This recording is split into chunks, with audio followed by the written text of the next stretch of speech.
What's good, everybody? It's been a minute. I'm happy to bring this video.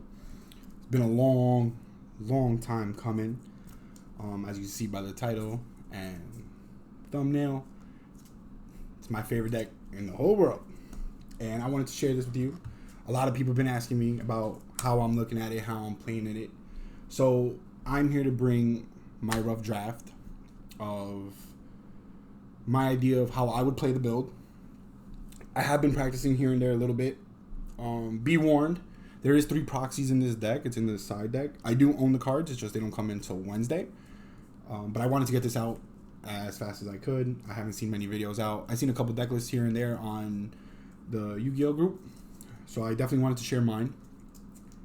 And this is something that I hope to see success with in YCS Niagara. I will be there for whoever is wondering. And if you do like this video, please definitely leave a like, comment, subscribe if you haven't. Trying to make the comeback. And yeah, I hope you like this deck profile.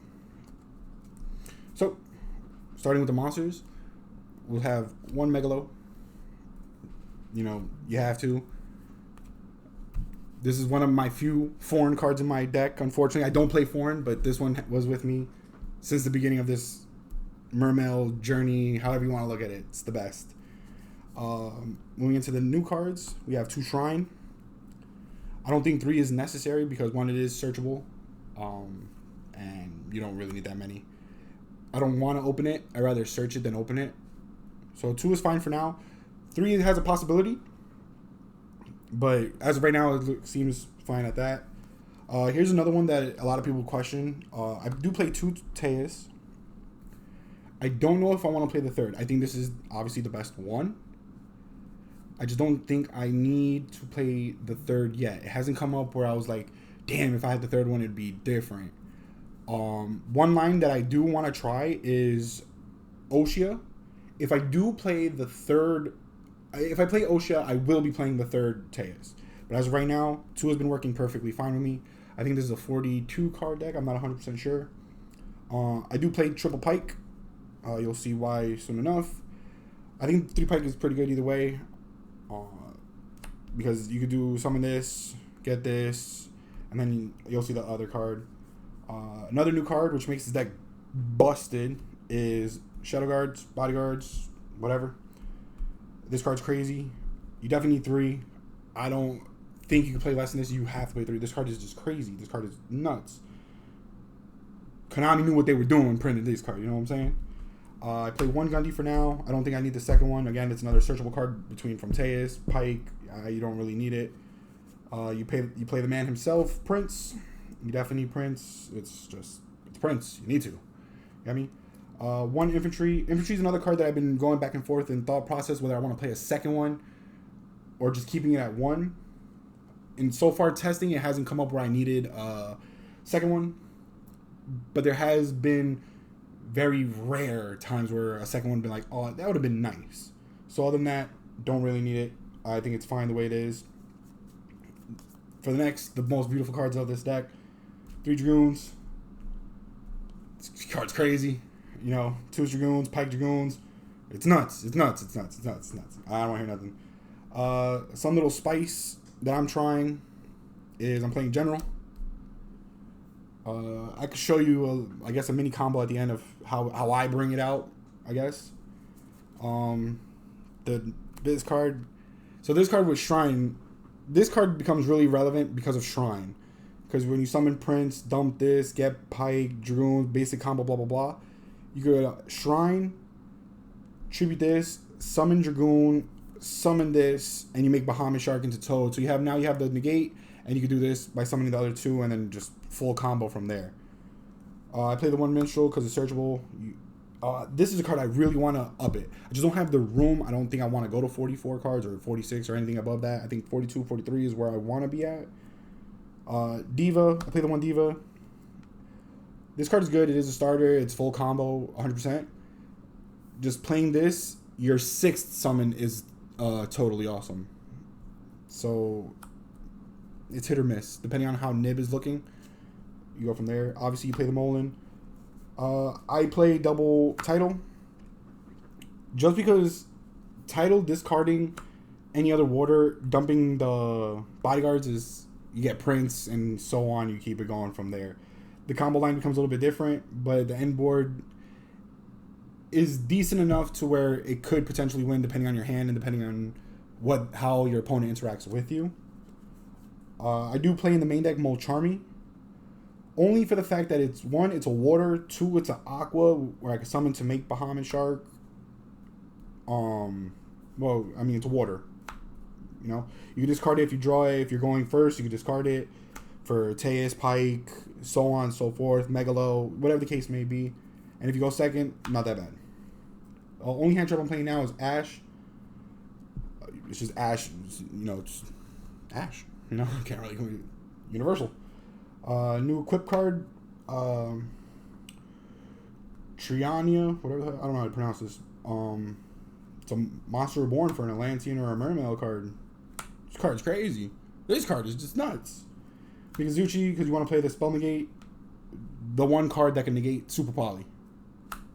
And Dark Ruler no more. This card's crazy. Droplet, all that. It's crazy. Call by, you know, your opponent goes Shifter, you drop this, you just look at them. Like, yeah, your hand is mine. 1-for-1 is full combo without having a normal summon. Virtual Stream, we get an Icarus attack. Water cards get an Icarus attack. What? This card's crazy. This card's nuts. Double Impulse. This card's... man, this card's just crazy. And then the last three cards are triple Imperm to round off the hand traps. So you have 5, 6, 7, 8, 9, 10, 11 cards as hand traps. That is the main deck right now. And yeah, I kind of like it. I think it works pretty solid for me. To play the general, you have to play Virtual Stream because you need to be able to protect it so they don't run it over. You don't want it to die, even though it's a 23 beater defense. Sorry. Going into the extra deck, you have the one Gaios. 2 hasn't come up at all, so I don't understand why other people are playing 2. I just don't think I need it. It doesn't. I just don't need it really. This card is crazy. You overlay this on top of this, and then when it goes to the graveyard, you can discard a card and summon 3 level 3s.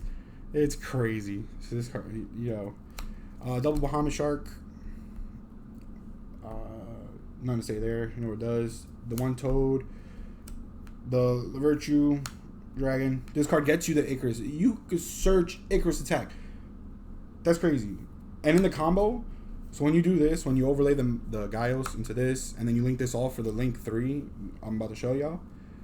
When you make this later on in the combo and you use the Monster Reborn equip, you could bring this up, detach a material from this, and then equip it to here.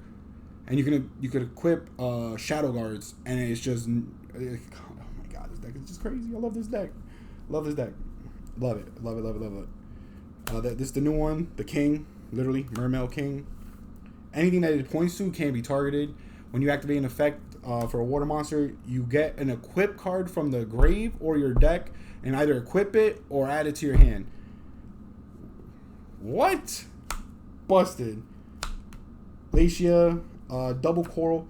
This comes up for grind game purposes, realistically. I wanted to cut it. I wanted to take out one, but in testing it has come up where I need the second one when I'm grinding. So yeah, Zelantis is another. This can be a board wipe, essentially. You play this as for the board wipe. When you do this, summon the water, do full combo, then just bring this out, and then you could just end on this Toad and either the Link 3 or this card, Glacia. You don't use it for the pop effect. It's just pretty much for the board wipe effect, essentially. SP, because SP is SP. Why not? This is how you bring out General. Any level 7 and Minstrel or Ash Blossom makes this, and anytime your opponent special summons, cool. I bring out General, and I just look at you. So the end board, it should be King, Lantia, Totally Awesome, Gaios, General, Virtual Stream on the bottom, and Mikazuchi for the Spell Negate. And you just look like, naturally that should be like checkmate, but you play from there.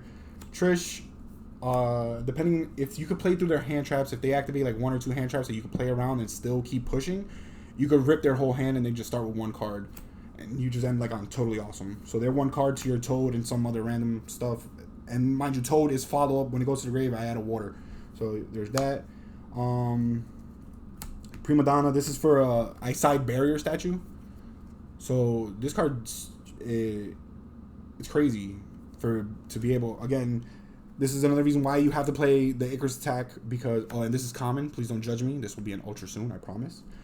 When you make the water statue, so there's 2 ways of making the water statue. Either use Tidal to dump it and then make Coral, where it says Coral, to summon it, and then try to full combo through there, depending on your hand. Like if you have the Teus, Megalo, whatever the case may be, you keep pushing through.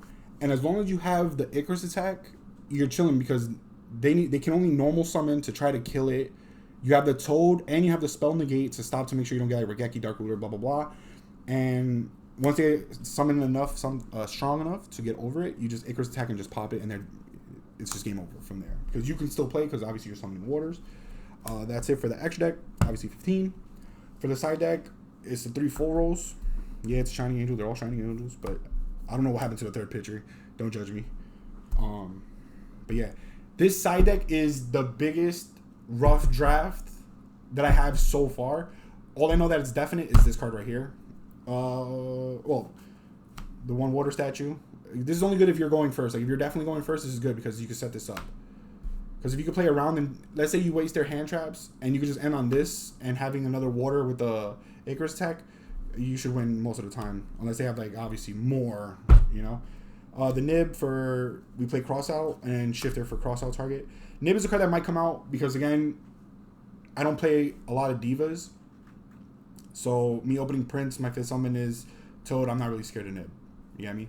Shifter is, this card kills you. This card just, ban this, Konami, please. Ban this, please. Give him back Kid Kalos. I don't give a shit. Ban this.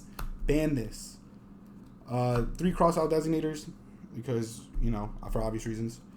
So this is a new card from the new set. It's called Final Bringer of the End of Times. Essentially, this is a targeted card on my board, targeted card on your opponent's board. Pop them. So going second, when you're guaranteed to go second and you go like normal summon Prince or normal, let's say you have the Diva, right? You normal summon Diva. They go Imperm, Veiler, or whatever. You go chain, target, pop both. You pop one of theirs, you pop your Diva. And there you go. Now it resolves. Their hand trap misses. You get Prince, full combo. So now they lost a card from their hand. They lost a card on their board. And I'm about to rip their hand because of Molan Glacia. D-Barrier. This I might up to 2 more. Like if I take out the Nib, I don't know exactly what it'll be taken out. So let me show you. Last cards are evenly matched. So right now, if I take out the 1 Nib, it would be Nib and something else to try to put in more evenly. More D-Barrier. Only for the fact for Azamina, because then they only end on the normal basic Snake Eye end board. But they don't have the Omni Negate, they don't have Desiree, they don't have none of that. Yubel don't have Phantom, they don't have Air Leader, they don't have none of that. Tenpai. If you get shifted and you have this, you could still potentially try to win the game. Because you go first, they shift or you. Either you don't make a board and you just set D-Barrier pass, and then they either attempt to make Transcendent, but then you have the D-Barrier, and you hope to God they don't play the Link package to kill you. And then you have to win on the crackback. Tenpai is like a 50-50 match. You got the shifter. It's like you have the shifter. Do I have the D-Barrier? If I don't have D-Barrier, you have shifter, you win. Boom. But yeah, that's the list. Like I said, it is a rough draft. I just wanted to share it because a lot of people were asking, what am I doing? How is it looking, the build? Again, it is a rough draft. There's a couple things I want to switch around. If I can make the deck 40, perfect. 44 would be probably my top limit. But I did want to share this. I did want to bring it out. I got to finish it at Sneak Peek. Like I said, 4 rolls. I had to pre-order them. I had no choice because obviously I'm going Niagara and I want the highest possibility of me winning. And I'm going to try to do it with Mermails. We're back. You get me? Essentially, that's the way I'm looking at it. We're back. Konami's giving me my run back. I deserve it. I deserve this trophy. We're going to go for it. So thanks for watching. I know I've been slacking with videos. Bear with me. Alright, I've been going through a lot of personal stuff, but we're back. Literally. Figuratively and Yu-Gi-Oh! Alright? It's the age of water. We're back.